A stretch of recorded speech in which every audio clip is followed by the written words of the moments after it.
এখণ্ডকৰ কাৰণে কলেজলৈ যাবলৈ লৈছোঁ। জীৱনটোত কি পাইছোঁ কি নাপাইছোঁ সেয়া বাদ দিয়ক।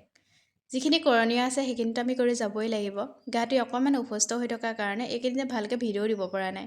যিহেতু ক'ৰবাত ওলাই গ'লেও গাটো অসুস্থ হৈ থাকিলে ভিডিঅ' চিডিঅ' কৰিব মন নাযায়। আৰু আজি যিহেতু অলপমান কিবা কাম আছে কলেজত, গতিকে কলেজলৈ যাম আৰু আহিম।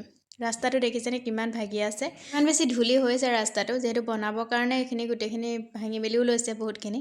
তাৰপাছত এয়া আহি পালোঁ কলেজত, আৰু কলেজত বিশেষ এটা কাম আছিলে, কামটো কৰিবৰ কাৰণে লগৰজনীৰ লগত গৈ আছোঁ।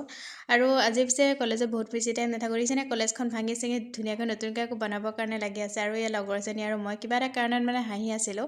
আৰু মোৰ মুখখন দেখিছেগে লগা নাই ন বেমাৰীৰ নিচিনা, কাৰণ মোৰ হাঁহিটো মুখত থাকেই নহয়, উপায়ো নাই, কি কৰিম কেনেকৈ বুজাম। তাৰপৰা ইয়াৰ ঘৰ আহি পাই এই যে 5 বছৰমানৰ পুৰণি এটা কাপোৰ, তাতে এটা ডিজাইন কৰিব লৈছোঁ।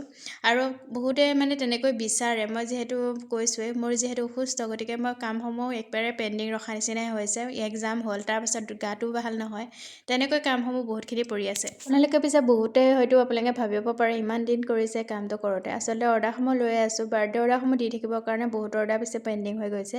আপোনালোক কোনো বেয়া নাপাব প্লিজ, মই যিমান পাৰোঁ সোনকালে কৰি দিব চেষ্টা কৰিছোঁ।